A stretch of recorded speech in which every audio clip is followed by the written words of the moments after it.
আমাদের এবারের বিষয় হচ্ছে হোয়াই উই স্টাডি স্ট্যাটিস্টিক্স। আমরা পরিসংখ্যান কেন শিখব? এটা খুবই গুরুত্বপূর্ণ একটা কথা আসলে। আমরা কেন পরিসংখ্যান শিখব? বর্তমান বিশ্বে প্রায় প্রতিটা ক্ষেত্রে যদি আমরা দেখি তাহলে পরিসংখ্যান অতীব গুরুত্বপূর্ণ এটা ব্যবহার। তো পরিসংখ্যানের ব্যবহারের ক্ষেত্রে আমরা অনেকগুলো পরিসংখ্যানের স্কোপ খুঁজে পাই। যেমন বিশেষ করে হচ্ছে গিয়ে পরিসংখ্যান হচ্ছে গিয়ে ইন্স্যুরেন্স কোম্পানিতে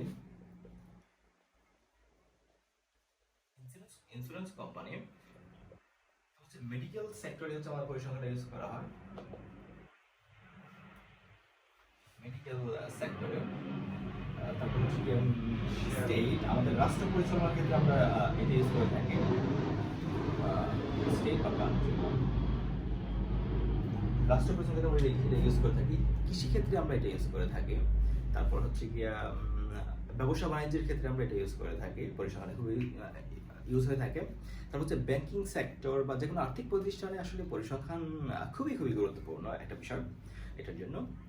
তারপরে যে তারপর যেটা হচ্ছে বিশেষ করে এস্টিমেশন করার ক্ষেত্রে ডাটা অ্যানালাইসিস করে এস্টিমেশন করার ক্ষেত্রে আমরা পরিসংখ্যানটা ইউজ করে থাকি।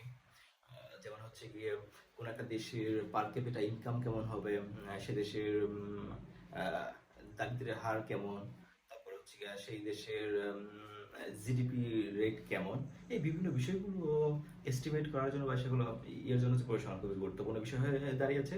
তাছাড়া যে বিষয়গুলো আছে আমাদের তারপর হচ্ছে গিয়ে কোনো একটা ব্যাংকে কোনো একটা প্রতিষ্ঠানের তাদের লস প্রফিট কেমন হবে, সেই প্রতিষ্ঠানের কার্যকলাপগুলো কেমনভাবে চলতেছে এবং কীভাবে সেগুলো ডেভেলপ করা যায়, সেই বিষয়গুলোর জন্য হচ্ছে কি আসলে পরিসংখ্যান গুরুত্বপূর্ণ একটা ভূমিকা পালন করে থাকে।